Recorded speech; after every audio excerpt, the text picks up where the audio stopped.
The Mob Museum is located in downtown Las Vegas near Fremont Street and is dedicated to the history of organized crime and law enforcement. We believe that the Mob Museum argues that mobs, even though they have a negative connotation, built Las Vegas's current economy. The original mafia started in Sicily, Italy before coming to the United States.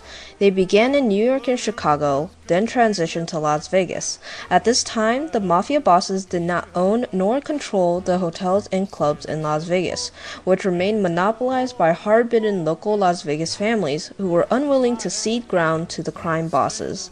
This all changed in post-World War II Las Vegas when Jewish gangster Bugsy Siegel and fellow mob boss Meyer Lansky poured money through Mormon-owned banks to open the Flamingo on December 26, 1946.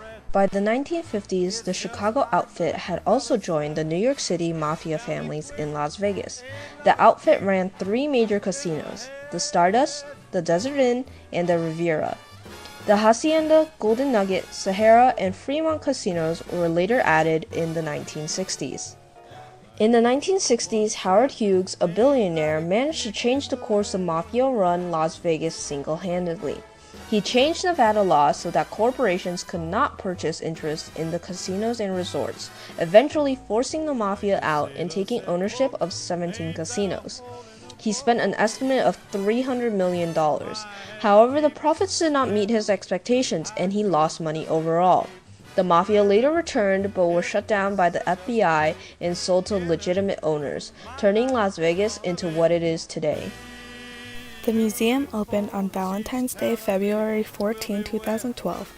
The opening coincided with the anniversary of the 1929 St. Valentine's Day Massacre in Chicago, where several members of Bugs Moran's gang were lined up along the brick wall of a warehouse, shot and killed by Al Capone's gang. The Mob Museum cost $42 million to build and was funded by the City of Las Vegas and nearly $9 million in federal, state, and local historic preservation grants. Artifacts throughout the museum's interactive exhibits provide an insider's look into many of organized crime's biggest names, including Al Capone, Dion O'Banion, George Moran, Charlie Lucky Luciano, Meyer Lansky, and Ben Siegel. The museum worked with the FBI and many famous undercover agents who made a career of fighting the mob. Items and artifacts relating to law enforcement's role in helping to eradicate and control the mob are part of the Mob Museum experience. Mob Museum features a variety of interactive exhibits, films, and high-tech audio-visual displays that are periodically updated to reflect new information and acquisitions. Exhibits examine in great depth such topics as how organized crime persists today, how the mob is perceived and portrayed in pop culture, how the battle against the mob was fought with focus on important historic and law enforcement victories, an examination of mob violence, corruption, conspiracy, and murder, and notable mobsters and mob busters. Constructing the museum enabled the city to rehabilitate and preserve the historic U.S. Post Office and Federal Courthouse, a building with national significance as a result of being a site of the Kefauver Committee hearings. One of the National U.S. Senate Kefauver Committee hearings convened to expose organized crime in America.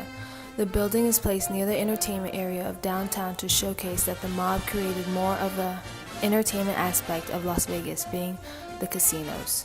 The building is rectangular and old-fashioned. It could have been updated to keep up with the modern times, but was kept as a brick structure to get their audience into the time period of when the mob occurred, as well as emphasizing the growth of economy by being surrounded by modern buildings. Not used mimics handwriting or news article titles.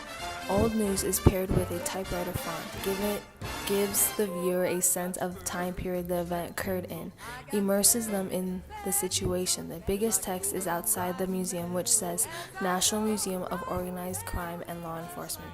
We believe that crime enforcement was specifically added to remind visitors that they played a big role during the mob era. There is a lack of color in the museum emphasizing the seriousness of the events, but lights are placed specifically to highlight the areas they want the viewer to pay attention to.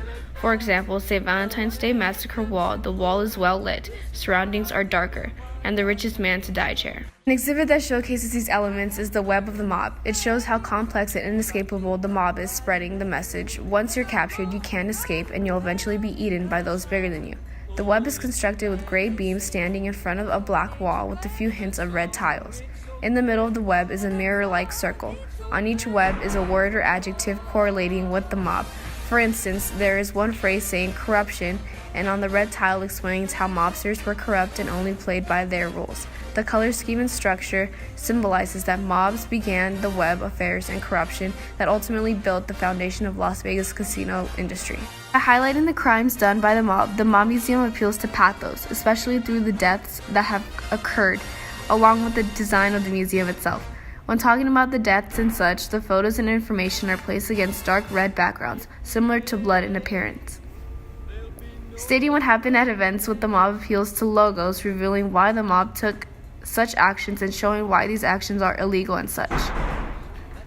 And ethos reveals why the mob did what they did, their mindset and the reasoning behind their actions, conveys the ethics mentality of the mob.